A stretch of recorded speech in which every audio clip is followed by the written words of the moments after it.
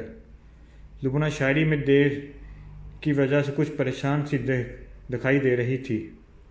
میں نے بنے خان سے کہا، ہم ابھی چل کر مل لیتے ہیں اس شاعر سے۔ ڈائریکٹر بکھلا سا گیا۔ ارے کیا بات کرتے ہیں سر جی، آپ کیوں جائیں گے؟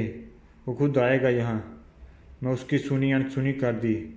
ہم اسٹوڈیو سے باہر نکل رہے تھے کہ اچانک چند لوگ شاہ جی کہتے ہوئے ایک خوش لباس شخص کی طرف لپکے۔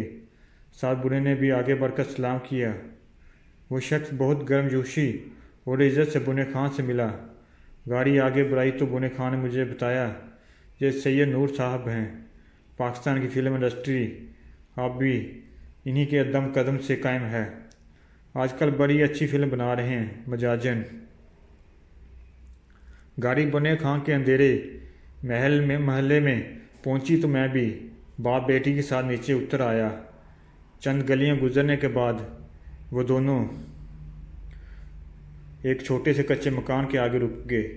دستک کے جواب سے اندر سے کسی نے لرزتی آواز میں کہا، اندر آ جائیے صاحب، مزار کے دروازے پر دستک نہیں دی جاتی۔ میں سنبل اور بنے کے ساتھ اندر داخل ہوا تو چھوٹے سے برآمدے کے سامنے بنے واد کمرے کے اندر لالٹین کی کمزور سی روشنی میں ٹیلا اجالا پھیلا رکھا تھا۔ استاد بنے اور سنبل کو دیکھ کر میزبان کی آنکھوں میں ایک چمک سی لہرائی۔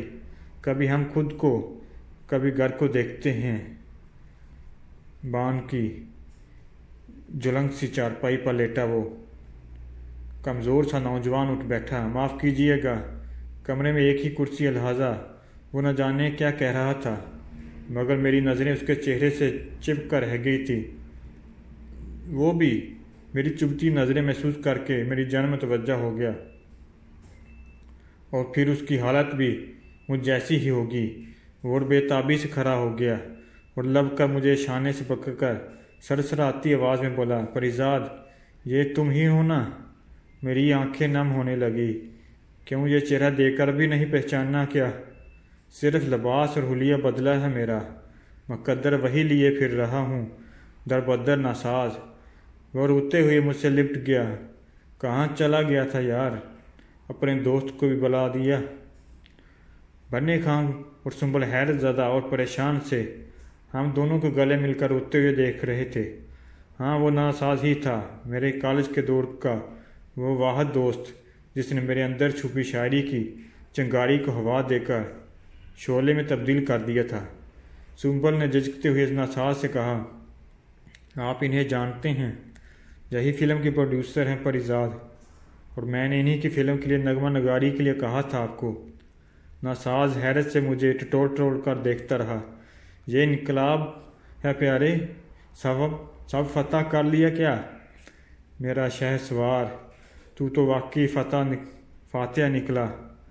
میں نے مسکرا کر اس کی طرف دیکھا۔ نہیں، اب بھی ہار رہا ہوں، بس سونا چاندی جمع ہوتا جا رہا ہے۔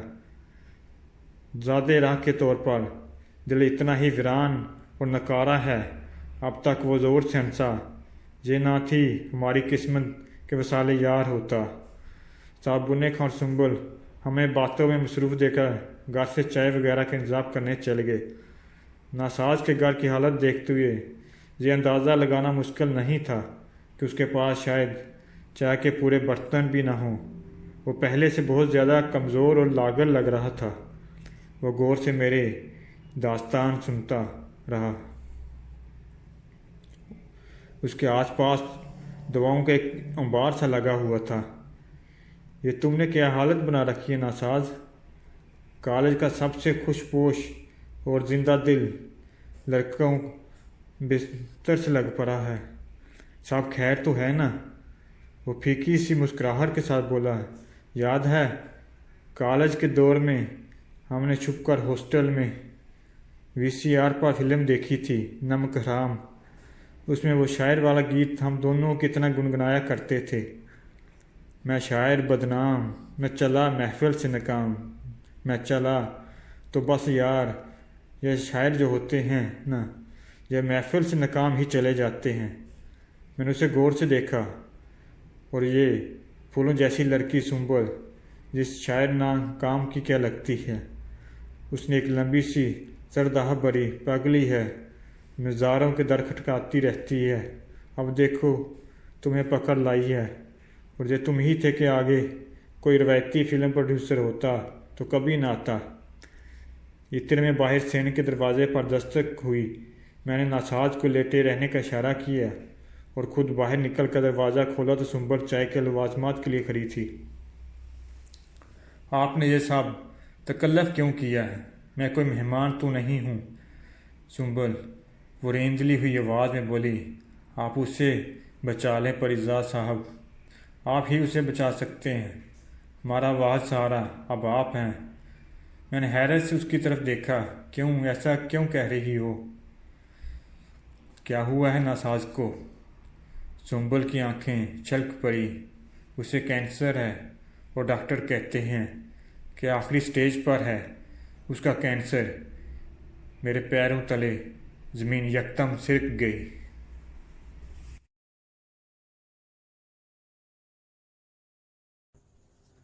جانے کیا واقعہ ہے ہونے کو، جی بہت چاہتا ہے رونے کو، مجھ پہ اور تم پہ جس کا تھا احسان، کل وہ قاصد بھی مر گیا جانا۔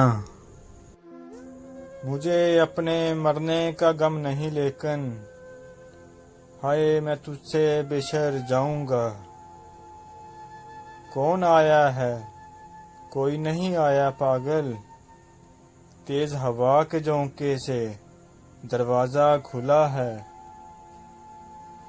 ایک شخص کر رہا ہے ابھی تک وفا کا ذکر، کاش اس زبان دراز کا منہ نوچ لے کوئی۔ ہر حال میں ہنسنے کا ہنر پاس تھا جن کے، وہ رونے لگے ہیں تو کوئی بات تو ہوگی۔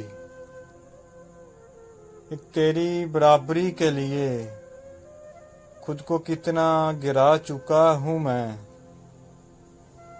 جو باتیں پی گیا تھا میں وہ باتیں کھا گئی مجھے۔ محبت بری ہے محبت، کہے جا رہا ہوں کیے جا رہا ہوں۔ میں نے سب خواہشوں کو ٹال دیا، اپنے دل سے تمہیں نکال دیا۔ ہاں مکمل ٹوٹ گئے ہیں ہم، سکون کی سانس لو اب تم۔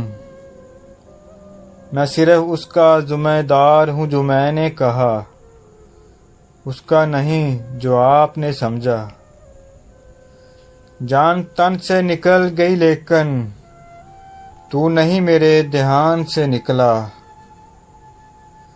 سنا ہے جان لیتے ہو، سنو یہ جان دینی ہے۔ سنا ہے مار دیتے ہو، سنو ہم مرنے آئے ہیں۔ سنا ہے روک دیتے ہو، سنا ہے ٹوک دیتے ہو۔ بتاؤ کیا نہیں کرنا، وہی ہم کرنے آئے ہیں۔ ہم چھجر تھے چھجر ہی رہے، وہ موسم تھا بدلتا ہی گیا۔ مجھ میں آ کے گرا تھا ایک زخمی، جانے کب تک پڑا رہا مجھ میں۔ ایک گلی تھی جب اس سے ہم نکلے، ایسے نکلے کہ جیسے دم نکلے۔ اب مجھے آزاد کر دو چھوڑ دو، اب مجھے آزاد کر دو چھوڑ دو، جانو دل کے سارے رشتے توڑ دو۔ جب کوئی منزل نہیں میری تو پھر رخ کسی جانب بھی میرا موڑ دو۔ اتنا تو جانتا ہوں کہ اب تیری آرزو بیکار کر رہا ہوں اگر کر رہا ہوں میں اب ہر شخص سے اکتا چکا ہوں، میں اب ہر شخص سے اکتا چکا ہوں۔ فقط کچھ دوست ہیں اور دوست بھی کیا، صرف اپنا خیال رکھنا تھا، یہ بھی نہ ہو سکا ہم سے۔ ہے نہ مجھے غلط فہمییں، تجھے جب بھی لکھا اپنا لکھا۔ ان رفیقوں سے شرم آتی ہے جو میرا ساتھ دے کے ہارے ہیں۔ دشمنوں تم کو خوف کس کا ہے، مار ڈالو کہ میں اکیلا ہوں۔ چاند تارے بلا وجہ خوش ہیں، میں تو کسی اور سے مخاطب ہوں۔ میرے غصے کا اثر کیا ہوگا، میرے غصے کا اثر کیا ہوگا، مجھے غصے میں ہنسی آتی ہے۔ اب مجھے کوئی دلائے نہ محبت کا یقین، جو مجھے بھول نہ سکتے تھے وہی بھول گئے۔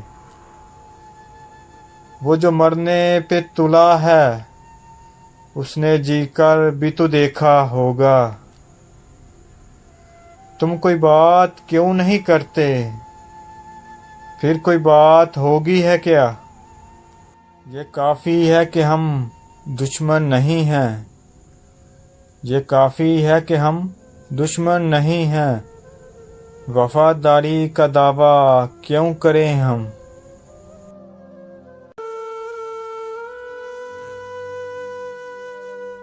میری شہرت میرا ڈنکا میرے اعزاز کا سن کر کبھی یہ نہ سمجھ لینا میں چوٹی کا لکھاری ہوں۔ میری شہرت میرا ڈنکا میرے اعزاز کا سن کر کبھی یہ نہ سمجھ لینا میں چوٹی کا لکھاری ہوں۔ میں بزنس مین ہوں جانا، میں چھوٹا سا بیپاری ہوں۔ میری عادت پہ برسوں سے جو مہنگے داموں بکتا تھا تیرے غم کا سودا تھا۔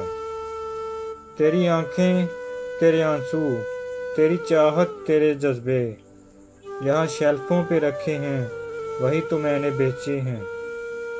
تمہاری بات چھٹ جائے تو باتیں بیچ دیتا ہوں، ضرورت کچھ زیادہ ہو تو یادیں بیچ دیتا ہوں۔ تمہارے نام کے صدقے بہت پیسہ کمایا ہے، تمہارے نام کے صدقے بہت پیسہ کمایا ہے۔ نئی گاڑی خریدی ہے، نیا بنگلہ بنایا ہے، مگر کیوں مجھ کو لگتا ہے میرے اندر کا بیپاری تم ہی کو بیچ آیا ہے۔ میں بزنس مین ہوں جانا، میں بزنس مین ہوں جانا۔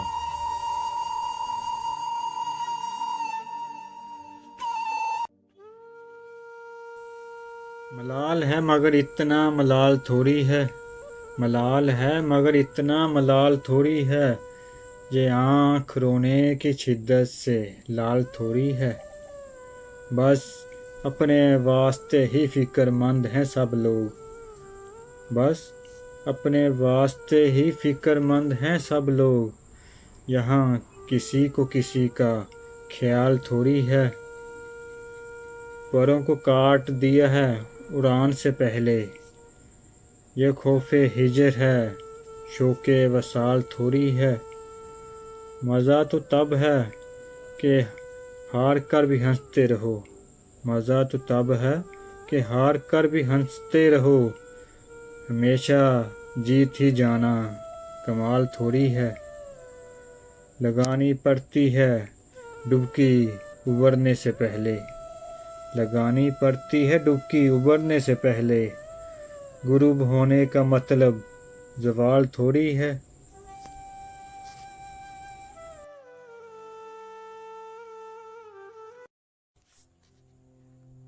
کہاں آ کے رکنے تھے راستے، کہاں موڑ تھا اسے بھول جا، کہاں آ کے رکنے تھے راستے، کہاں موڑ تھا اسے بھول جا، وہ جو مل گیا اسے یاد رکھ، جو نہیں ملا اسے بھول جا۔ وہ تیرے نصیب کی بارشیں کسی اور چھت پر برس گئیں، وہ تیرے نصیب کی بارشیں کسی اور چھت پہ برس گئیں، دل بے خبر میری بات سن، اسے بھول جا، اسے بھول جا۔ میں تو گم تھا تیرے دھیان میں، تیری آس میں، تیرے گمان میں، میں تو گم تھا تیرے دھیان میں، تیری آس میں، تیرے گمان میں، صبا کہہ گئی میرے کان میں، میرے ساتھ آ اسے بھول جا۔ کیوں اٹکا ہوا ہے غبار میں غم زندگی کے فشار میں، وہ جو درجہ تھا تیرے وقت میں صبح ہو گیا اسے بھول جا۔ یہ جو رات دن کا کھیل تھا اسے دیکھ اس پہ یقین نہ کر، نہیں عکس کوئی بھی مستقل سر آئینہ اسے بھول جا۔ جو بساتے جاں ہی الٹ گیا وہ جو راستے میں پلٹ گیا، جو بساتے جاں ہی الٹ گیا وہ جو راستے میں پلٹ گیا۔ اسے روکنے سے حصول کیا، اسے مت بلا، اسے بھول جا۔